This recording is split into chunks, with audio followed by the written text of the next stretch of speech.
I've been making the same gesture in public all my life. I actually learned it from my mother and from my father. His mom was meant to killing grannies and smacking fannies? Is that what his mom was doing? He threw his mom under the bus? That's not very Italian. That's not very Italian.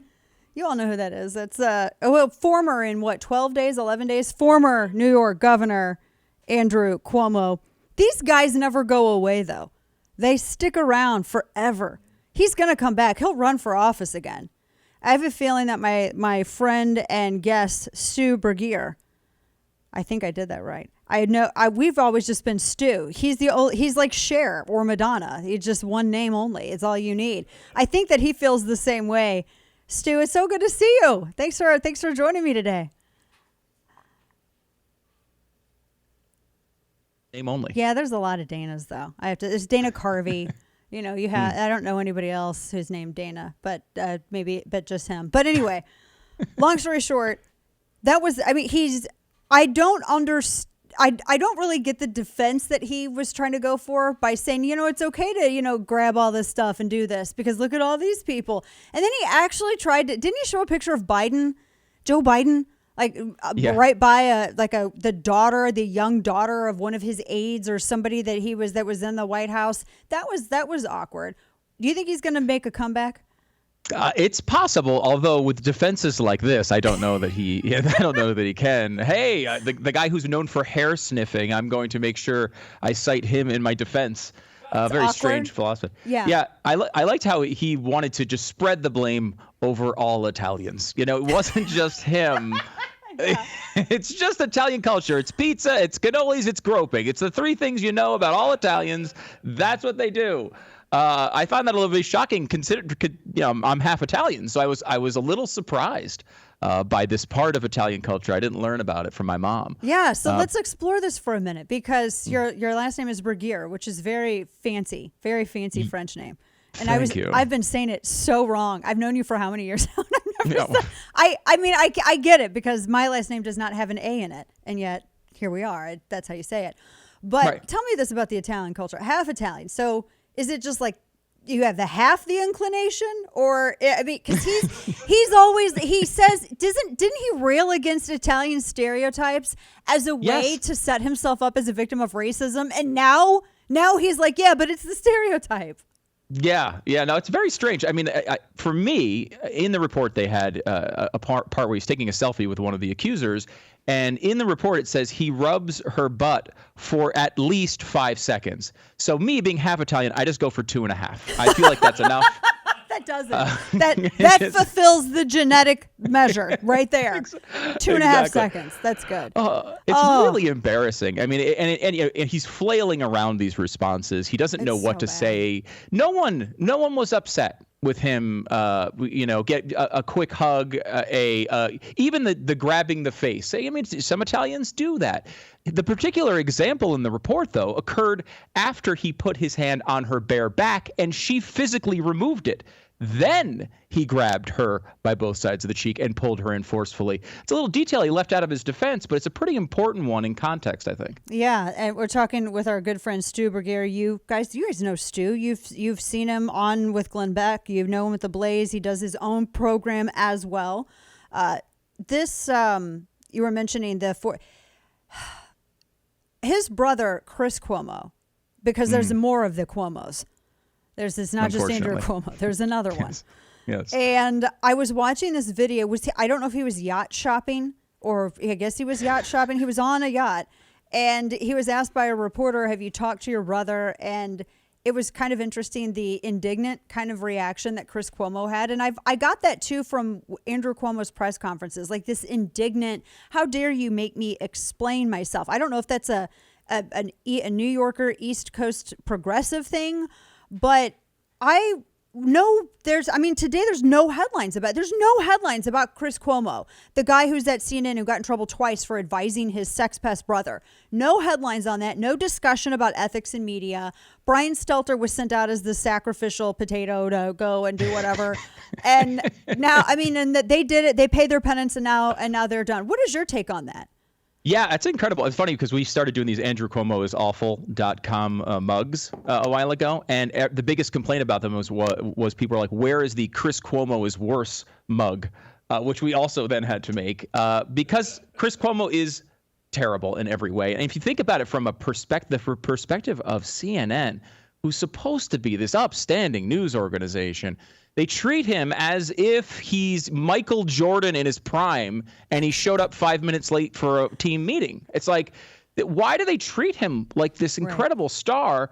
And you think about like what actually occurred here. In the report, there's an email where he actually writes the first draft, and it almost was not changed at all, the first draft of Andrew Cuomo's response to these accusers. The first thing he said, if you think about what actually occurs here, Andrew Cuomo is up there speaking. He's making news, right? Mm-hmm.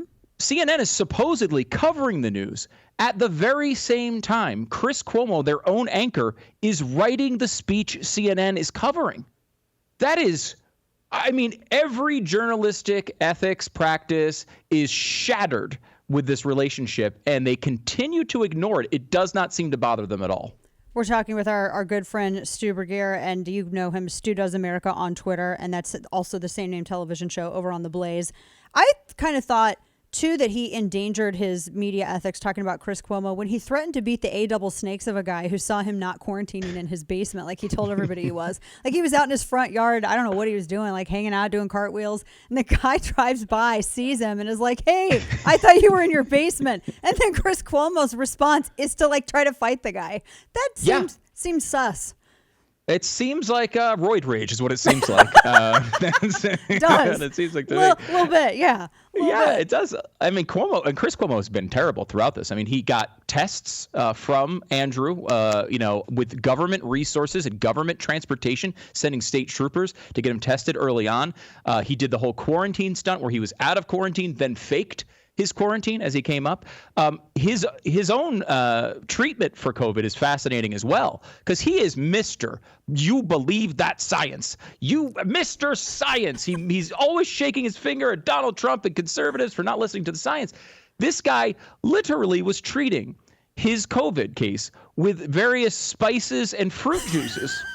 I swear to you, this is true. He has a doctor who is his real doctor. His wife runs it's a magazine called Purist, and it is like these like natural cures and everything. And that's totally fine if that's the way you want to go. Like that's totally cool. But she is talking about like the way you cure illness is electromagnetic energy. And like, okay, like that can be you. You can do that. That's totally cool. It's America. But you can't do that and bitch to me about not following the science.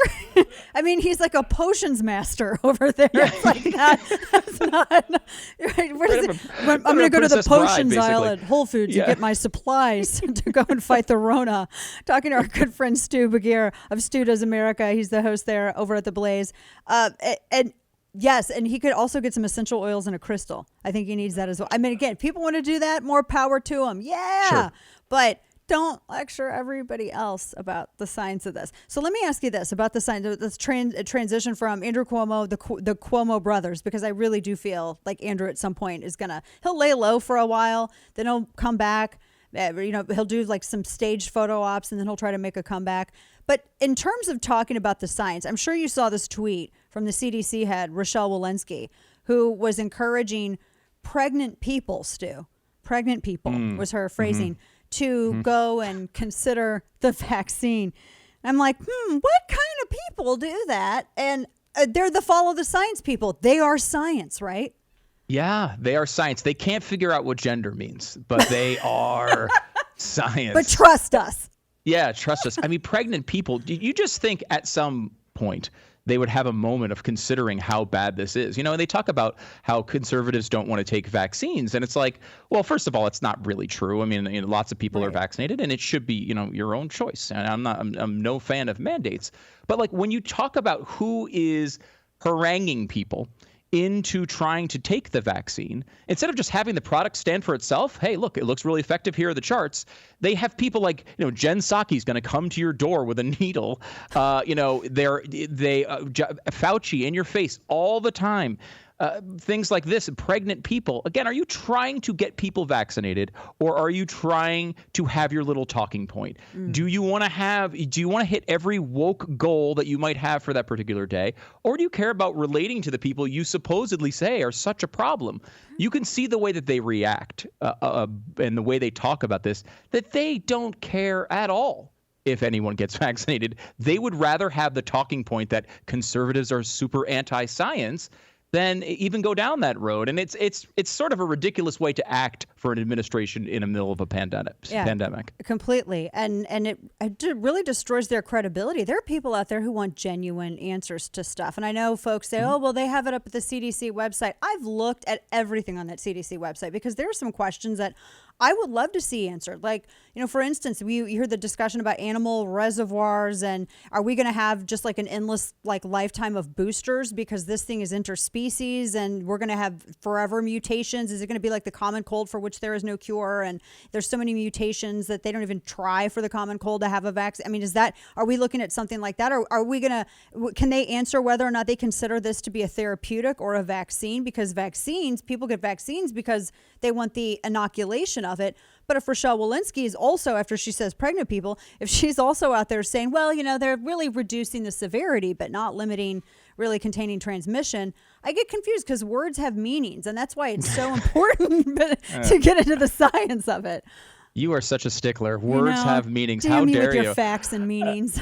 Yeah, I know. It's funny. It's like, I think, look, you shouldn't, nobody that you watch on television or Anthony Fauci or anything else should be the person telling you if you're going to go to get a vaccine. Next time you're in for a doctor's appointment, ask your doctor, the one you've been dealing with for a long time, and see what they say. I mean, that's something, if you can't trust your doctor with that sort of information, you might want to get a new doctor, right? Yeah. So go ask them.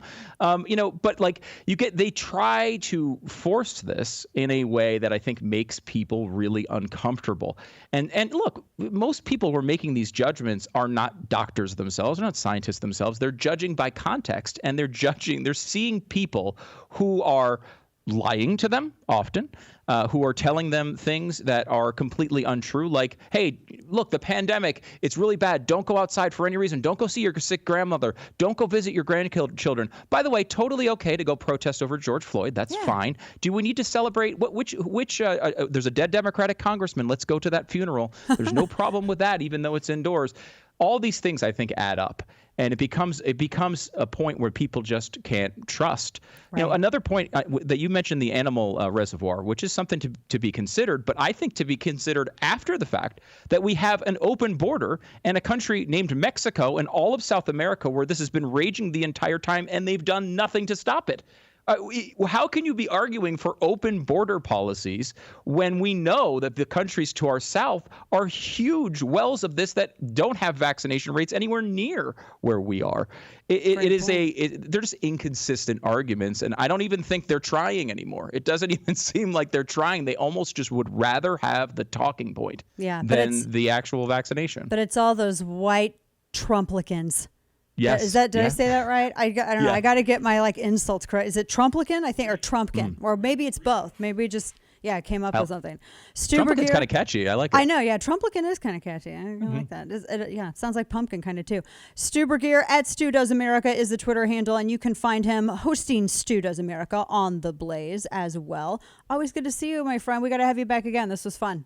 Yeah, it was a lot of fun. Thanks, Dana. Good to see you. Take care.